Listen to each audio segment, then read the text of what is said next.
I've met someone new, and I'm moving in with her, so, I'm divorcing you. You'll have to move back in with your parents. The words hit me like a punch to the gut. I stared at Matthew, trying to wrap my mind around what he was saying. I don't understand, I stammered, feeling my heart race. He shrugged, his voice cold. I don't need you anymore. You can stay with my parents if you want to keep working or cleaning their house, Noah. I blinked, confused, trying to grasp the reality of the situation, but it was his next words that felt like the final blow. Do you get it? He asked, his tone dripping with disdain. My parents and my husband laugh at me, they're awful, but I'm okay with it. You all need to leave. My name is Noah, I'm 32 years old, and I've spent my life building a career. After college, I worked my way up the corporate ladder, 10 years of hard work, countless hours, and a few promotions later, I found myself as a department manager. I had a great boss, an amazing team, and a sense of fulfillment I never thought possible. But then there was my personal life, a different story entirely. In college, I had a boyfriend, but after that, nothing serious, that is, until a dinner at a friend's house, where I met Matthew. He was charming, kind, and had a smile that could light up the room. We hit it off instantly. We were both 30, both looking for something real, and before long, we started dating. He proposed, and in that moment, I thought I'd found my forever. After we married, I was welcomed into his family with open arms. His parents were kind, gracious, and even complimented me. I was relieved when they didn't pressure me to quit my job. In fact, his mother even said she was proud of Matthew for marrying someone who was so accomplished. But things soon started to change. A few months into our marriage, Matthew told me he wanted us to live with his parents. They were getting older, and he thought it would be best if we moved in to help them out. He suggested remodeling the house into 2 separate living spaces, a practical solution. He said, it would save money, keep things from getting too crowded, and allow us some space to breathe. But then came the bombshell. His family was in debt. A lot of debt, $150,000 to be exact. I was blindsided. I had no idea. Matthew asked me to help pay off the debt and fund the remodeling. He promised he'd pay me back bit by bit, and because I loved him, I agreed. I tapped into my savings, giving them $30,000 upfront, setting up a repayment plan for the rest. His parents were grateful, but there was a nagging feeling in the back of my mind. It felt like they saw me not as family, but as a solution to their financial woes. Still, I pushed the feeling aside and kept paying, because it was for Matthew. And so, the remodel began. We tore down walls and built new ones, creating a home that would supposedly be a perfect fit for our new family. But in the back of my mind, I kept wondering, was I building a home, or digging my own grave? We moved into the newly renovated house, and my in-laws were thrilled. Matthew seemed excited too, and I enjoyed the kitchen. It was spacious, modern, and it made cooking feel like a treat. The house was more convenient, and I thought the shorter commute would give me more time to focus on my studies. I kept working hard, funneling every available penny into paying off the debt, but something felt off. My husband promised he'd help, but I saw no contributions from his paycheck. When I asked about it, he told me his salary was too low to contribute, but when I asked to see his pay stubs, he refused. The more I pushed, the more evasive he became. A year had passed, and I had managed to pay off $30,000 of the debt. Still, there was $90,000 left. When I told my in-laws, they couldn't believe it. What, you've already paid that much? Noah, that's incredible, my mother-in-law exclaimed. At this rate, you'll finish in about 3 years. They were so grateful, and I convinced myself that it was worth it, that my sacrifices were worth it if they were happy. But everything changed the day I came home early from work. I stepped into the house, expecting to prepare dinner for Matthew. I noticed my in-laws' shoes by the door, and faint voices coming from the living room. As I got closer, the conversation hit me like a thunderbolt. You were right to marry that woman, Matthew. She's got so much money. My father-in-law's voice echoed with satisfaction.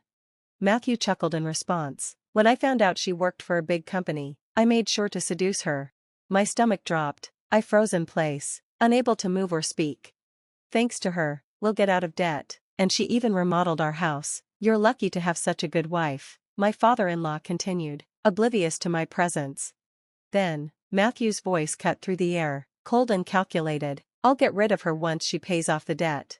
The words sliced through me like a blade. I stood there, motionless, in complete shock. After what felt like an eternity, I gathered what little strength I had left and walked into the living room, pretending I hadn't heard a thing. They greeted me as though nothing had changed, their smiles plastic and hollow. "Didn't you say you were working late?" Matthew asked, his eyes narrowed, a fake concern in his voice. "Yeah, but I finished early, so I came home to cook dinner," I said, my voice barely steady, betraying nothing of the storm raging inside me. That night, as Matthew soaked in the bath, I lay in our room, my tears silently soaking the pillow. I let the floodgates open. Crying was the release I needed, and in that moment, I realized I was done. I wasn't going to keep playing their game. I would give my husband and his family a taste of their own medicine. I began to plan. The divorce was happening. No more lies, no more manipulation. I was done being their pawn. One day, Matthew called me into the room. His expression was cold, and there was a heaviness in the air. "What's going on?" I asked, sensing something wasn't right. Before I could say more, he cut me off. "I'm sorry, Noah, but you need to leave. I've got a new girlfriend, and I'm divorcing you." I forced myself to mask my shock, pretending to be blindsided. What do you mean?" "I'm going to live with her. You're going to move in with my parents," he stated matter-of-factly, his tone leaving no room for negotiation.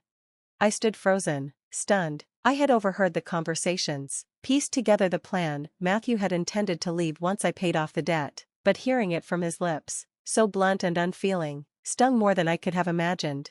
"I don't understand," I said, my voice barely steady. "You don't need to understand. I don't need you anymore. You can go live with my parents, do their chores, whatever, I don't care." And just then, as if on cue, my in-laws entered the room. "Matthew, did you finally tell her?" my father-in-law asked, his voice laced with amusement. "Yes, I told her," Matthew replied with a smirk. My mother-in-law laughed, her tone dismissive. "Well, you can come live with us, Noah, but we'll charge you rent." They laughed like it was all some joke, and for a moment, I almost felt small, but then something inside me snapped. I had been played long enough. "You all need to leave," I said, my voice steady but firm, like a door slamming shut. My in-laws froze. "What do you mean?" My mother-in-law scoffed, incredulous. "I paid for the house renovation," I said, my gaze unwavering, "and you changed the title to my name. This is my house. I decide who stays and who leaves." Their faces drained of color. They understood now. The power had shifted. "I'm sorry, but you can't stay here anymore. Once we're divorced, you'll be strangers to me," I said, my words cutting through the silence. Matthew stammered, trying to reason with me. "But you paid off our debt. You're the one losing money." "That's true," I replied, my eyes hard, "but I didn't pay off all of it. There's still $90,000 left." Matthew's face went pale. "What? But there was money missing from your account." "Oh, there was money missing," I said coldly, "but I opened a separate account to make it look like payments were being made. The debt is still there, Matthew, and now, it's your turn to pay." I wasn't finished yet. "And as for you, Matthew, you told me you were having an affair, so you'll be paying alimony, and I'll be charging your girlfriend for her role in it." His eyes widened with panic. "No, she'll leave me if she finds out." "I don't care," I said, my voice ice cold. They begged, they pleaded, but I didn't flinch. I had no intention of backing down. "I've already put the house up for sale," I continued. "I'll recover the $60,000 I paid for you through my lawyer." They were silent now, eyes wide with realization. The game was over.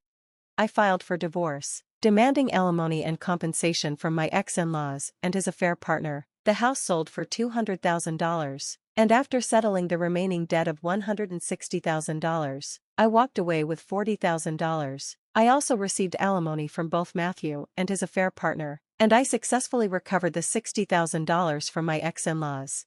In the end, I came out on top. My ex-in-laws were back in debt and homeless, their lives turned upside down by their own greed and manipulation. They got what they deserved.